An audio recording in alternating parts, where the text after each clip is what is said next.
the AFTERBUZZ TV network. Now the largest new media platform on the web and your #1 source for after-show entertainment.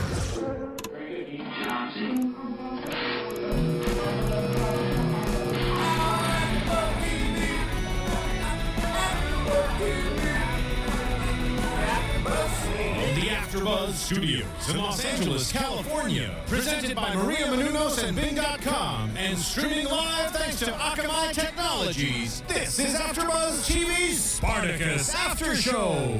We'll break down tonight's episode and get you all the latest news and gossip. If you'd like to buzz in on tonight's show, you can buzz us at 424-256-1729.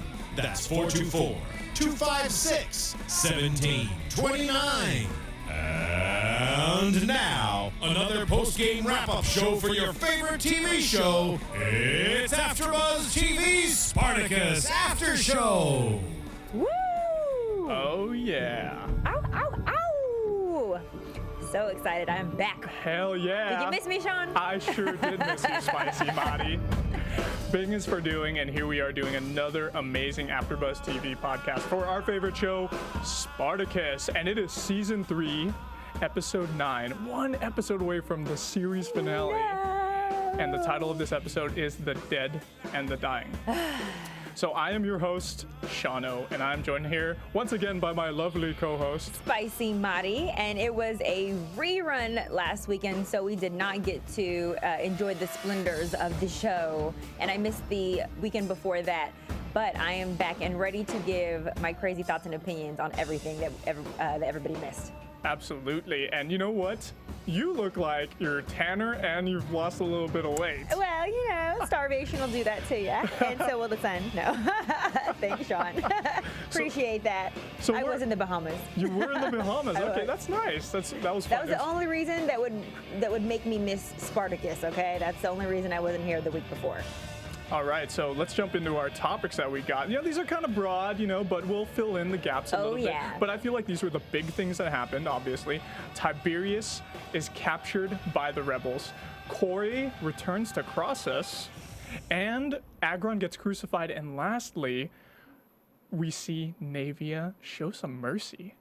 And she ends up sparing a life that she's been wanting to take since last episode. We're gonna save it for the very end because I'm the most heated about that part. Oh yeah.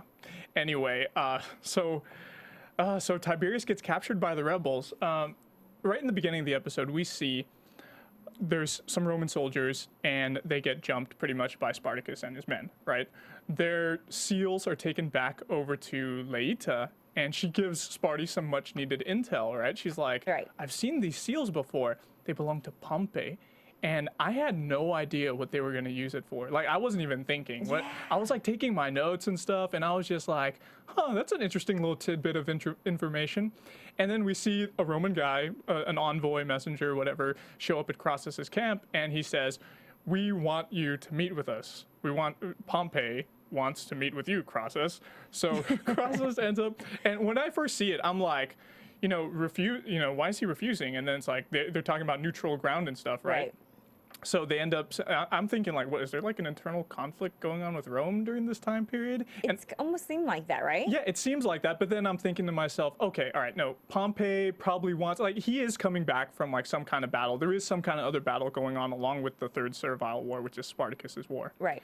And and I'm thinking, okay, no, it has to be that Pompey's trying to like outwit and outmaneuver Crassus to go ahead and get all the glory and honor for himself by killing Spartacus. But it ends up being a huge trap. And what was really cool about this was Caesar, and I didn't even catch it, that Caesar must have recognized the rebel men who were in the guise of the Roman soldiers. See, you didn't catch that? I didn't catch it. I'm proud of myself for being observant this time because I did. I knew, of course, that Caesar was up to no good. He wants his revenge for what Tiberius did to him, and so now it's time to, throw Tiberius in there. See, with me, I didn't catch that he noticed that they were Spartacus's men, but I knew that he was trying to get him away somehow for some reason to obviously get him killed. I predicted that last episode. But did you know or did you foresee that it was going to be Spartacus waiting in the camp for him. No, I did not. That was definitely that threw me off. I was very surprised, and they had everything perfect. They had like Roman-looking guards, rebels dressed as Romans all around the camp. They had the Praetorium, which is like the commander's campsite, all set up and everything. And it totally fooled me. I was pleasantly surprised. So did they take over those tents and everything, take over that camp area? I guess they must have. Because I know the rebels don't have that high of a budget to stage that, Like, for them to be so poor, they have the most amazing sets. You know what? They must have gotten all that stuff from the scouts that they jumped. Right, okay, that's what I was thinking. Yeah, they probably had everything, and if not, it was really well done. They had thousands, they have thousands of people that they got with them to help build their Roman-looking camp. So maybe they did. But did you recognize or did you notice how fearful Tiberius was in that moment? Like, he almost crapped his pants. That's why he got on his horse and ran away. Oh yeah, this is supposed to be such an extreme fighter. He wants his father's respect, and he's running from Spartacus just like everybody else. Yeah, and Spartacus grabs him by the robe. That was a great scene, though. Yeah. It was better than The Matrix with its special effects. Oh yeah, I love how they do that in the show, and that's really what makes this show. And we've said it so many times, like them using the Phantom camera on set. Phantom camera, folks. The Phantom camera. It makes it stand out so much because they can take like thousands, like tens or like between tens or dozens of thousands of frames per second, and it just slows everything down, and it makes anything that they're doing look beautiful. Yeah, it doesn't matter what they're doing, whether it's for a sex scene or a fight scene. It's looking intense. Yeah, exactly. So what ends up happening is obviously Tiberius gets captured, and when he's brought to the rebels' camp, now they have these gladiatorial games that are going to be going on, and they're going to slay the Romans that they have captured. And this was the most exciting part of the show because the rebels finally got to take out all of their anger, their frustration, and now that we think that Agron is gone, Nasir can take out his vengeance as well. And we start to see little bit by little bit the rebels fighting with the Romans, and these were some great fight scenes. I mean, I feel like they lasted a really long time, but they were pretty intense. We hadn't seen gladiator fight scenes like this in a long time since they were in the arena. Yeah, and Spartacus, he commences the games, and just the way he did it was so cool, and he was so charismatic up there, and we finally got to see him without a chest plate on. Oh yes, if you notice, his abs were spray painted though.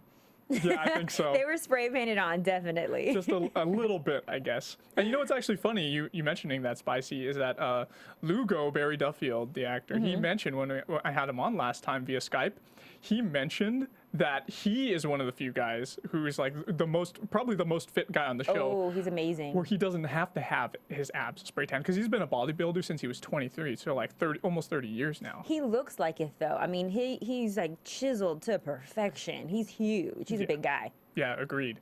And he, well, it's actually an interesting touch, little side note here. I noticed when he was in the gladiatorial games, when he started to smile a little bit, you notice that he has a tooth missing in his mouth. And I'm sure it's not real, but that's like really good detail, like specific CG, if it's CG or whatever they put on there to make his tooth look gone.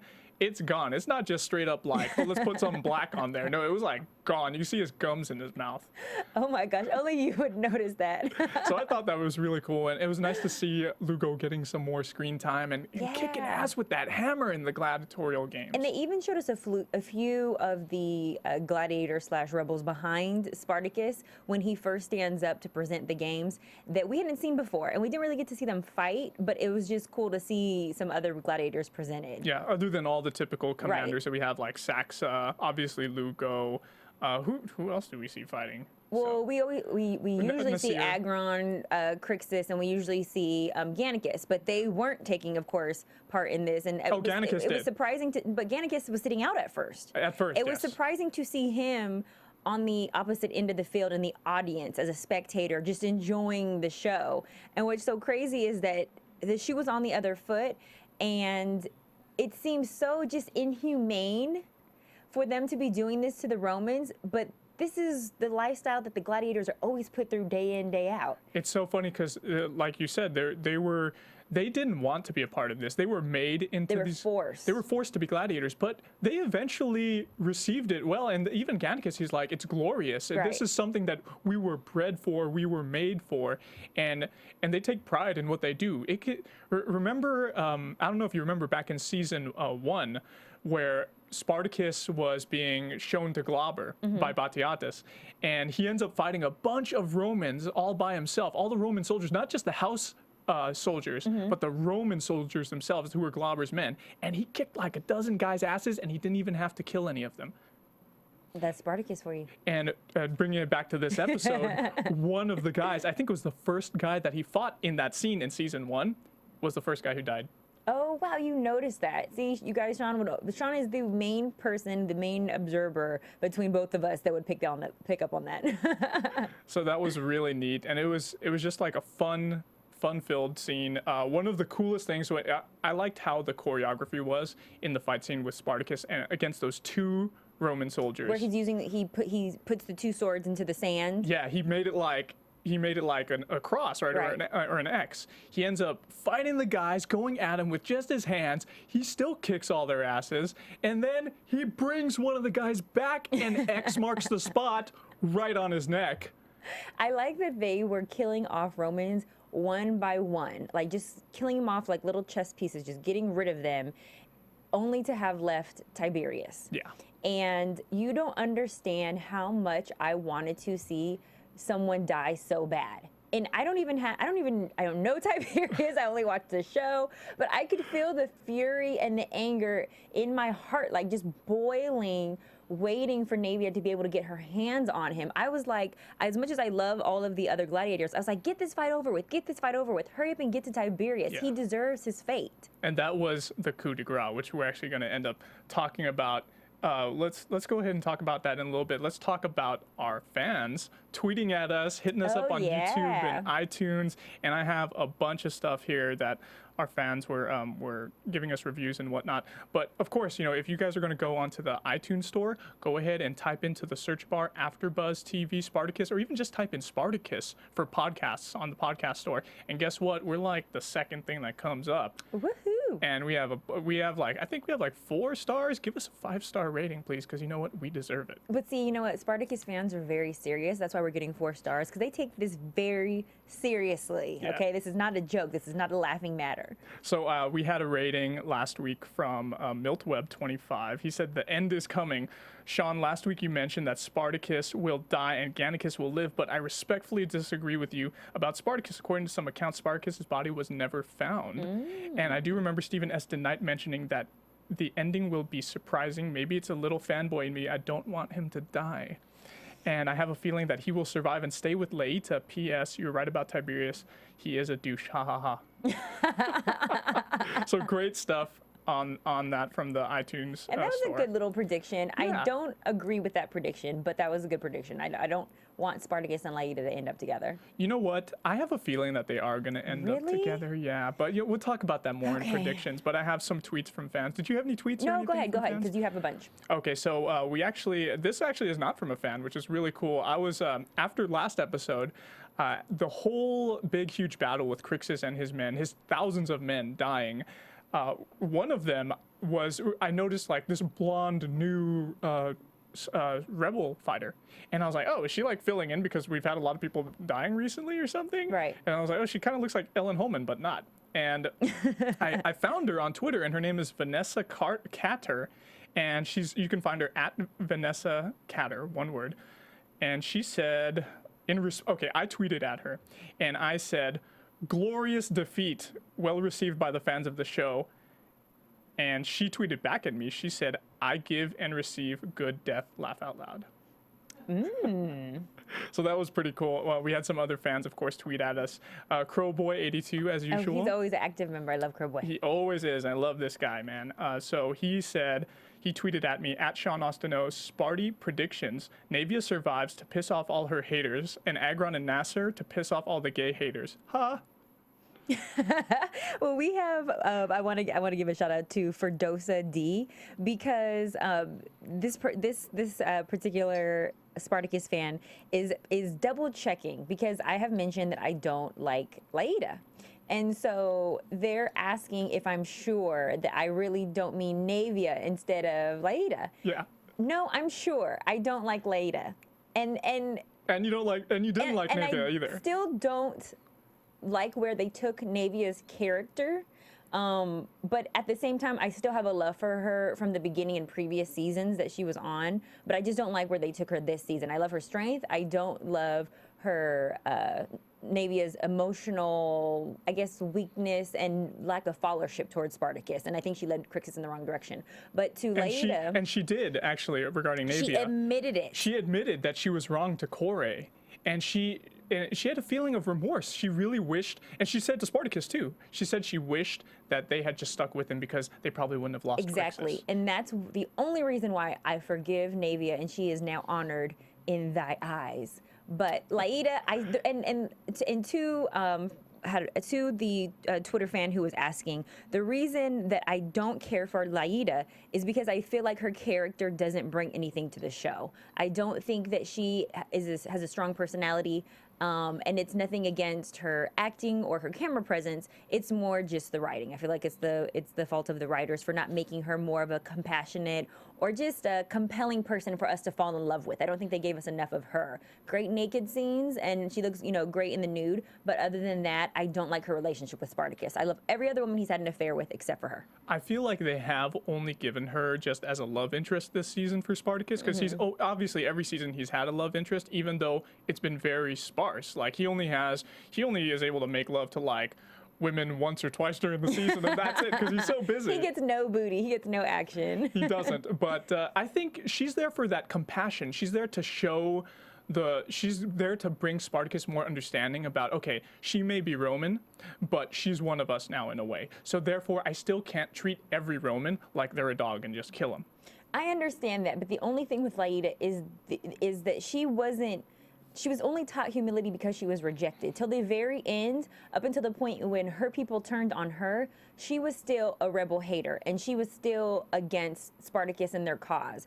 And that's where I have the problem. It's not like she came to her own realization. She was punished and thrown, to the dogs, / pirates. And then she grew this, need and love for the rebels. And so that's why I don't care for her whatsoever. I feel she's like a hater. So well, sorry that I dwelled on that so long. We have another couple of tweets. We have at Shadow Fast Start. He tweeted at both of us, Spicy. He said, at Sean Ostino, at Spicy_Mari, Spartacus, thought of the week, Spartacus body was never found, ! And hashtag Spartacus. So another person who's saying, obviously, Spartacus's body was never found. And I didn't read this. I didn't research history as in depth as obviously these people have been doing. Right. But you know what? That's why they're there. They're there to give us give us more info in the conversation. If we miss some stuff, then go ahead and tweet at us. We had at God Given Peace. Oh my gosh, God tweeted us?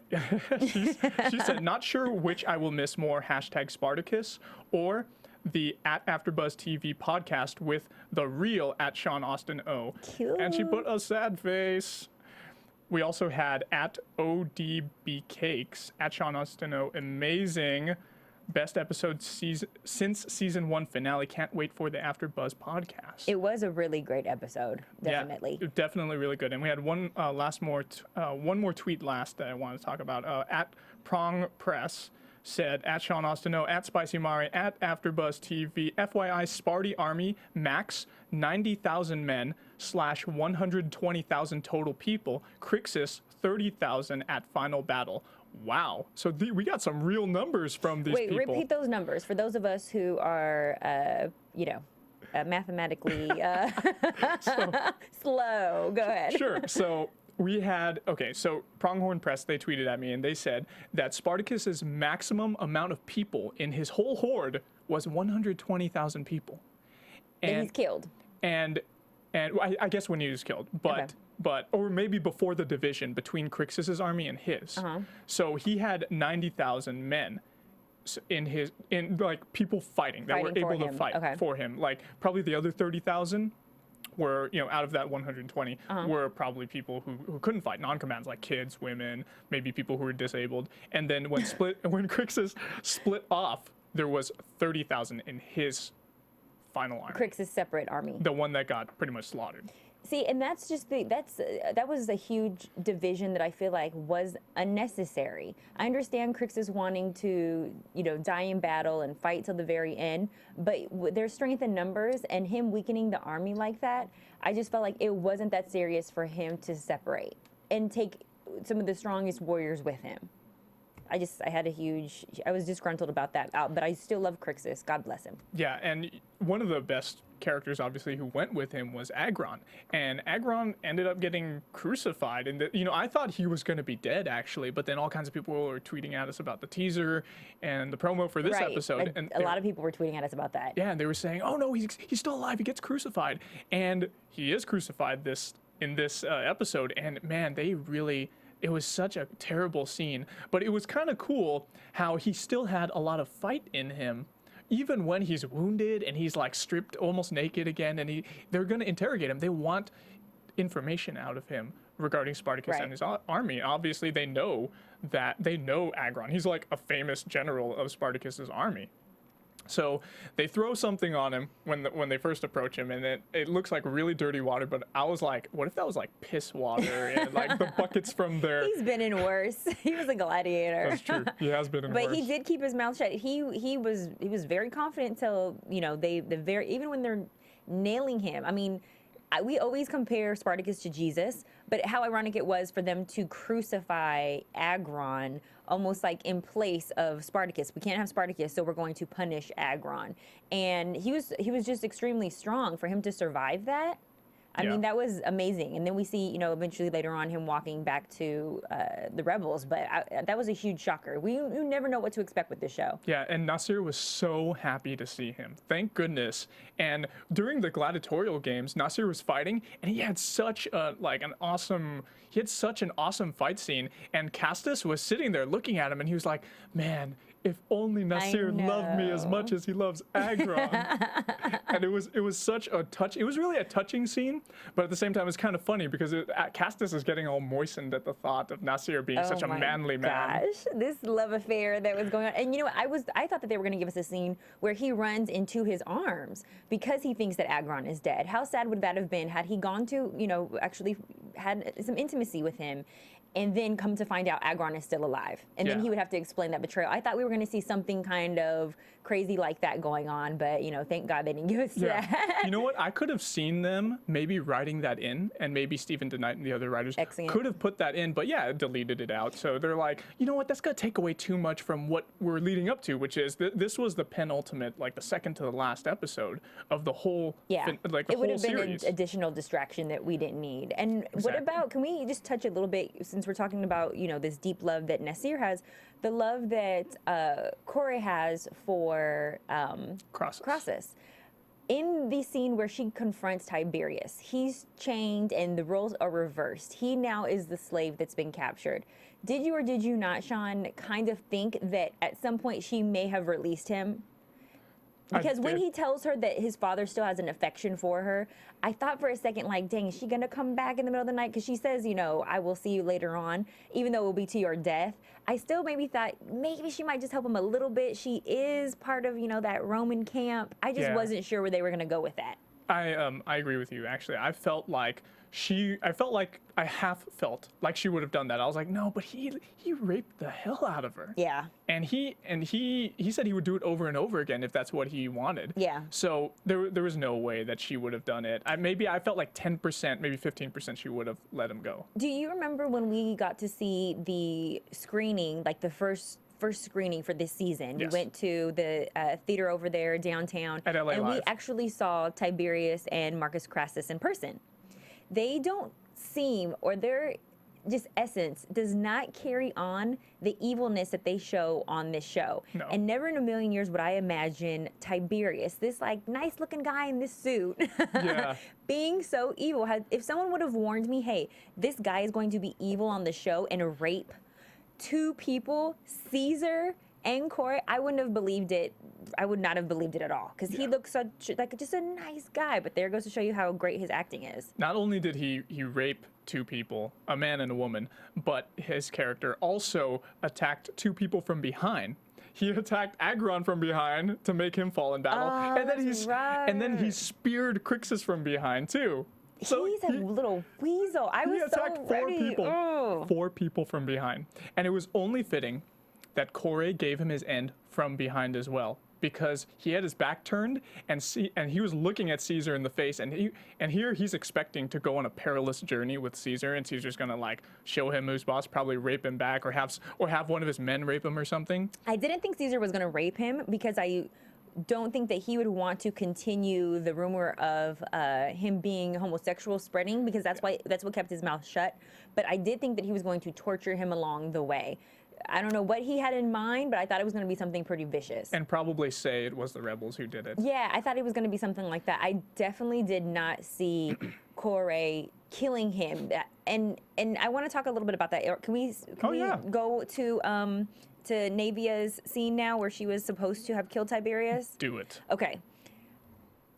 I was at home and watching this episode, and I asked my boyfriend, I said, if someone had killed me, would you take their life or spare their life for 500 of your coworkers? He thought this was the most, outrageous idea or thought that I was asking. If I could just interject a little bit, I don't feel like coworkers are the same as are the same. soldiers that you fight with in battle. Okay, go on.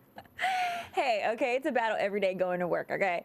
But I feel like nothing can excuse the life of your loved one being taken. And I just felt like she needed that. I felt like I love that Tiberius died. I just hate that it was Corey who took his life, because I feel like Navia deserved that vengeance. She was so in love with Crixus, and for him to be taken by this little pipsqueak jerk who she totally had him. She was whooping his butt, and I was almost nervous that he was going to get her, because he's been privileged to more training, and his father actually was trained by one of the best gladiators. So I just assumed he would pick up on a lot of those skills, but he's not as great of a fighter as we would think. No, he isn't. For him being, part of this, the blood of Crassus. Yeah, all he does is just spout stuff at people and make them get pissed off and mad. Yeah, so I was disappointed in his fighting scene, but I love the fact that Navia had him right where she wanted him, and I almost hate Spartacus for interrupting her getting her vengeance. I still feel like she should have killed him herself, and I'm sorry, if that means 500 lives had to perish, I feel like Navia deserved that death. And I hate that Corey took that from her, but I'm happy that Tiberius is dead. Yeah, and that funeral at the end was a really good scene too, where we have Navia there, and it was so sad because all they had was Crixus's head, and they put it on top of the shield in like place of his body. So they end up cremating him, and it was such a powerful scene at the end. It really made me have my hair stand on end, in essence. It was just like I felt a chill go down my body when Spartacus was like spouting off those words of like inciting everybody in like the fire of the cremation. He was like spouting out fire from his mouth, and inciting everybody, and it was just so nice. Did you think that at any point after the funeral or prior to the funeral, Navia was going to come for Corey? Because she confronted her privately about having not taken the life of Marcus Crassus when she had the chance. And she said, Crixus would still be alive had you done that when given the opportunity. That's right. And she tried to take the blame away from herself, of course, because Navia could obviously kick her butt. Yeah, because she's a house slave versus a rebel commander, in essence. She's like a sub-commander. Right. So I thought at some point we were going to see them maybe duel or square off, but she winds up being able to have Tiberius in front of her to be able to unleash some of her wrath. So we didn't see that, but I thought at some point she may possibly go back for Corey. I don't think she would have, because the overall tone of their conversation in that scene was more of a somber one, and it didn't feel like she was really vengeful or angry towards Corey at all. Really? I felt like she was. I felt like there was some animosity there, and she was going to take down anybody who possibly was a piece of the, stepping stones to having killed Crixus.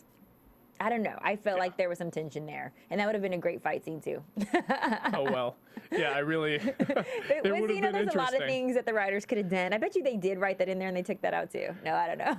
You know what we forgot to talk about, and Wait. after this we'll go into our favorite quotes and then news and gossip. Okay. But we forgot to talk about the spicy sex scene that there was during this episode. Who got to have sex this episode? Caesar.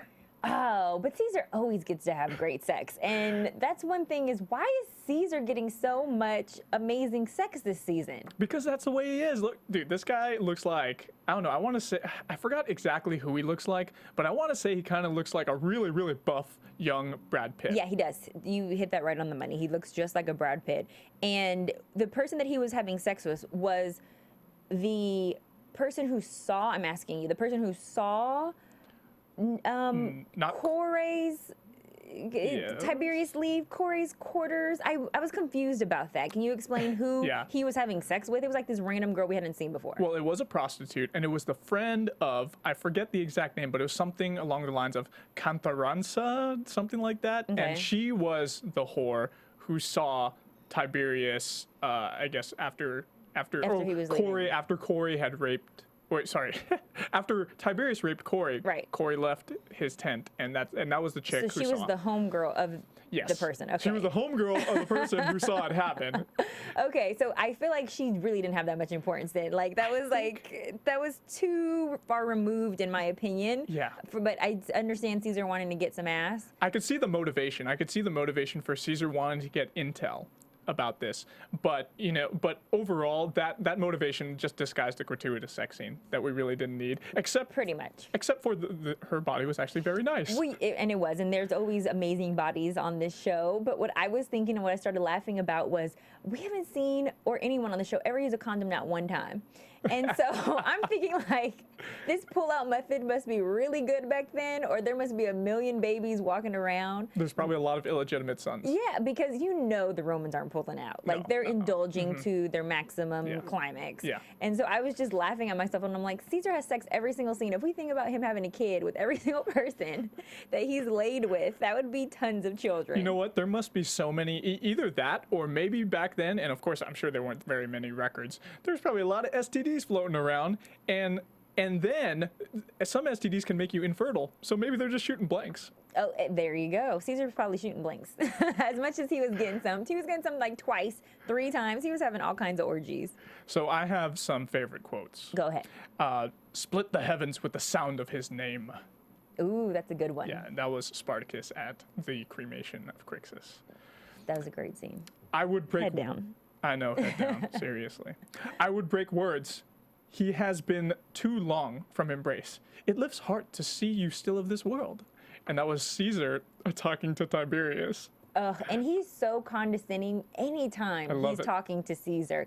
You can see the hatred in his eyes. Boy. The contempt, yes. I love it. I love the quarrel between them two. You claim this sword as your own? The way it fit hand, I thought it forged for a woman or a sickly child. That was the cream of the crop. That was my favorite quote the entire show, Yes. because not only did she belittle Tiberius in referring to him as a woman, he already is insecure because he's small. He already feels that he's unaccepted and that his father doesn't respect him. And now he has to duel the woman. And in addition, she's talking smack about his size.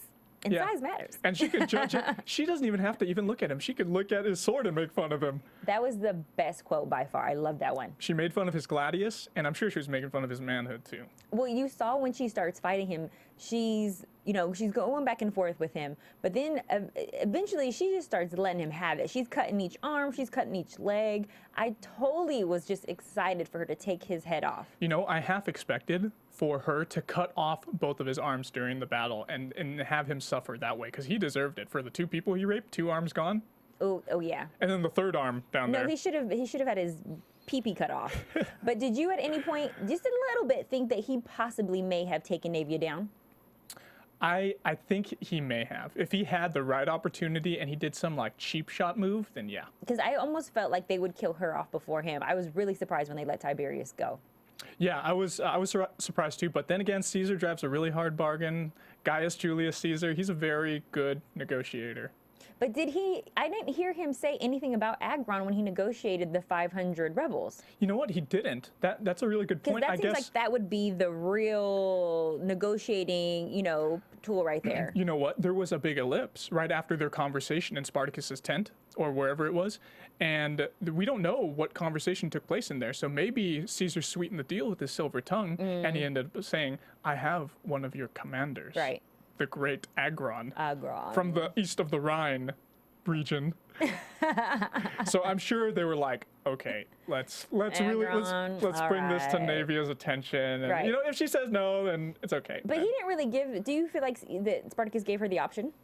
I think he really did, but it kind of was like a little bit of a guilt trip. It's like, hey, his life for 500. Okay, it's up to you. I feel like she really didn't have an option. At the end of the day, she might have been cast out and disrespected by the rest of the rebels had she taken his life and didn't exchange it for the rest of the 500. Before we get into news and gossip, I have one more quote, and then I want to talk about Agron real quick. Okay. So, and this is perfect because it goes right into Agron.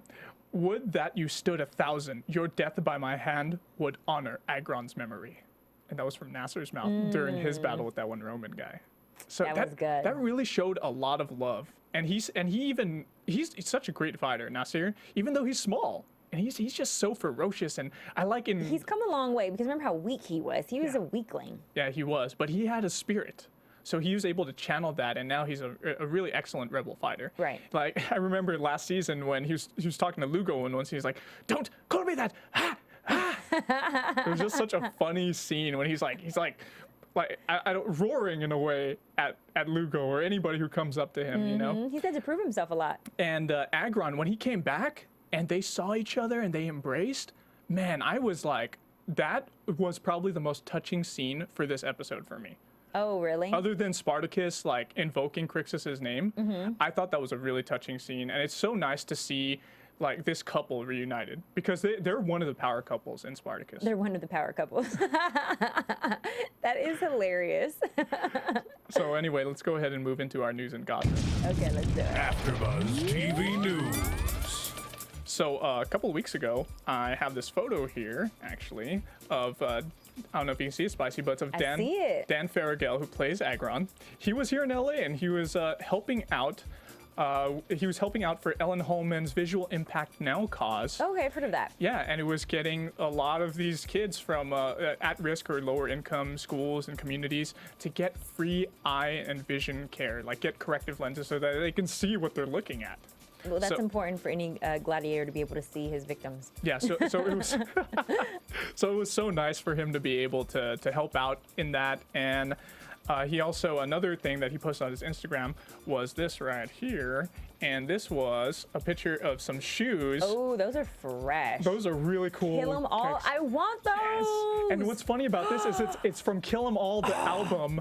The album. Okay, so these are like Vans type shoes, I think. Yeah, they look like Vans. Yeah, they look like Vans, or I don't even know what the brand is, but they look pretty cool. They look like some fresh kicks, little slip-ons, and they're from the Kill 'Em All Metallica album. But I wonder if it's after or inspired by the Kill Them All episode of season 1 when Agron helped partake in that battle with Spartacus to take Batiatus' villa. How can we get our hands on those? Can we go to Bing or possibly to the AfterBuzz and order them? There's got to be a way to get those somehow. I think you could probably do a Bing search and find what they are, but Kill 'Em All Vans those shoes. Are super fresh. They look really cool. I would get them.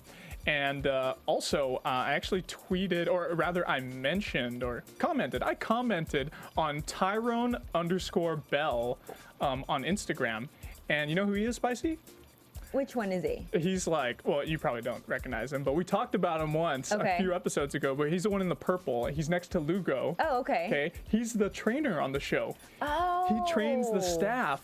Or the cast, rather, and he does all their nutrition and whatnot. I do remember you mentioning him before. He's he's pretty important. Oh yeah, he's really important. He keeps everybody fit, in shape, and I'm sure he does like the choreography and whatnot. So I wonder if he's ever made any appearances on the show. Yeah, he did. We talked about it once. So he ended up, I think a few episodes ago, I want to say maybe 4 episodes ago, he was sparring with Crixus Manu Bennett on the show. And this guy is really fit, by the way, of course. So I commented on that picture of his and I said, "You do an awesome job training the cast of #Spartacus. Nice to see you get screen time a few episodes ago sparring Manu." And he commented me back and he mentioned me and he said, "Thanks mate. Thanks heaps, mate."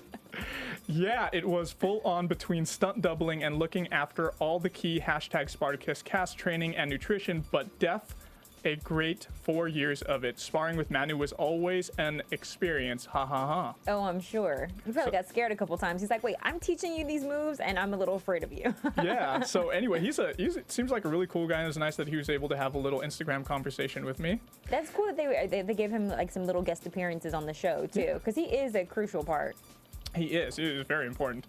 Also from Dan Farragill's Instagram, apparently he likes to drink a beer that's called Raging Bitch. He has an interesting, like very interesting Instagram. And this thing is 8.3% alcohol, which is a very strong beer. That's a lot for a beer. Yeah, Raging Bitch is pretty good. You can get it at a lot of stores in LA. Oh, really? Good. I want to try it myself. AFTERBUZZ exclusive. Yeah. And lastly, Christian. Well, I have a couple other things, but Christian Antidormy, who plays Tiberius, you can find him on Instagram at Christian_Antidormy. He posted this, which is a screenshot from his phone, I guess, and it's Samuel L. Jackson's confirmed Twitter account. And Samuel L. Jackson tweeted, "Spartacus is taking up 50 levels tonight. This shit is beyond a most motherfucker of a spectacle."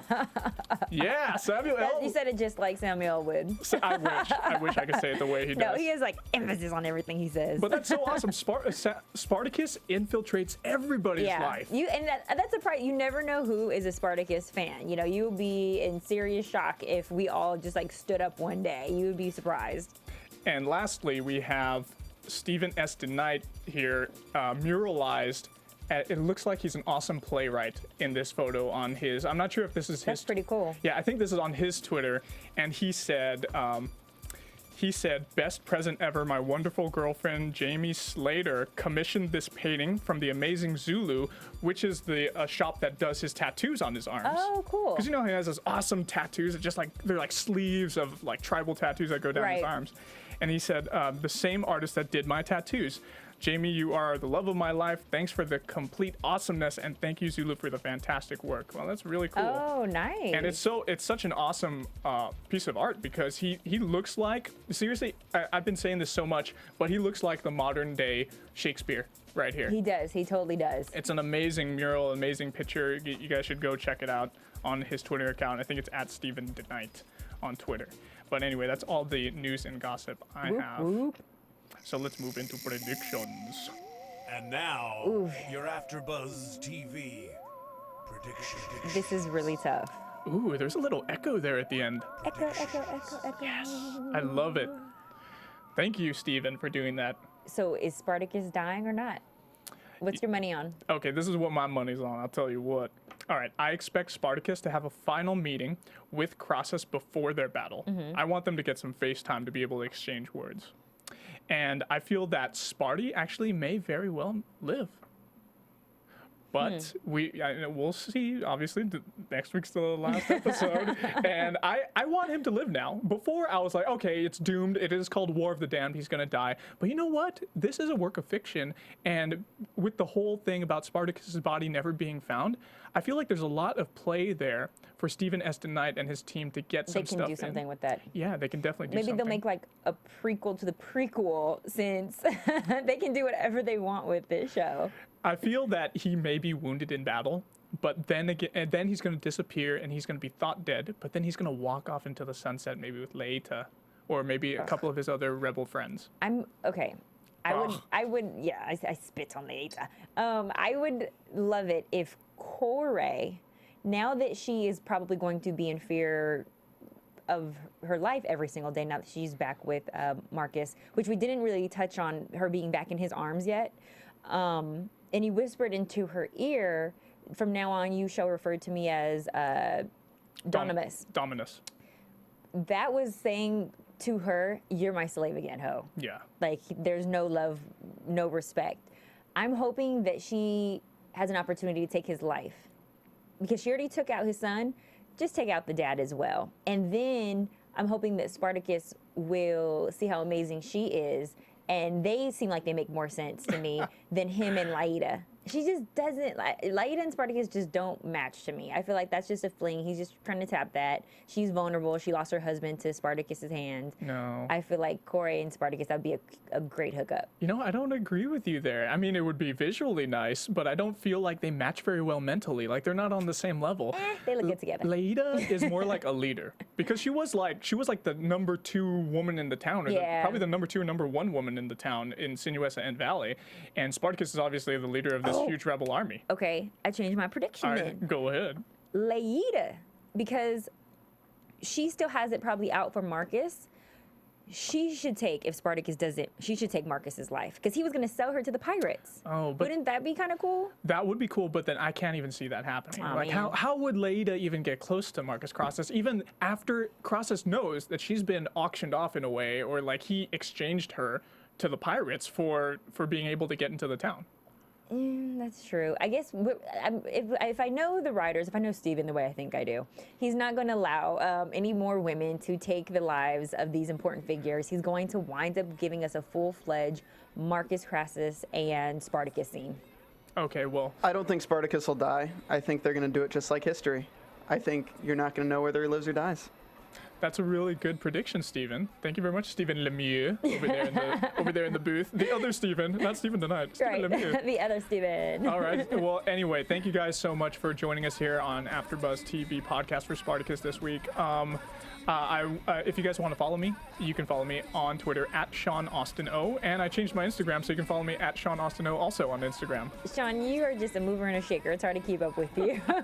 Where can we follow you? You can play with my Twitter day and night at spicy_Madi, or you can stroke my Instagram at spicy_Madi. Ooh, I like that, stroking the Instagram. Yeah, baby. Anyway, thanks so much, guys, and we'll buzz with you next week. From Bing.com, executive producers Maria Menounos, Kevin Undergaro, Phil Svitek, and the entire AfterBuzz TV staff, we would like to thank you for listening to the AfterBuzz TV network. To watch or listen to other after shows and post comments or questions, be sure to visit AfterBuzzTV.com. I'm Sir Richard Wentworth, and this has been a presentation of AfterBuzz TV. Buzz you later. The views expressed herein are those of the hosts only and do not necessarily reflect the views of AfterBuzz TV or its owners or principals.